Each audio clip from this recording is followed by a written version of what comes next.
Are you ready to dive into the latest way to connect with your friends on Discord? Today, we're walking through the simple steps to start a phone call on Discord via your PC, thanks to the recent updates. Let's get started. First, you'll need to open the Discord app on your computer. If you're already logged in, that's great. Just locate the app icon on your desktop or taskbar and click to launch it. If you don't have the app yet, make sure to download it from the official Discord website for the best experience.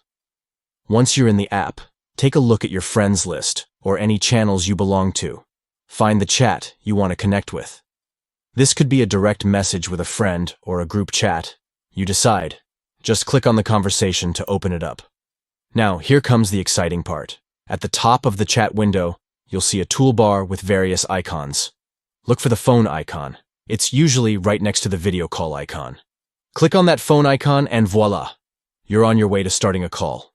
And that's how easy it is. Whether you're planning a gaming session, catching up with old friends, or just want to chat, these steps will help you make those connections effortlessly. So, make sure to give it a try. With Discord's new updates, staying in touch has never been easier. Thanks for watching.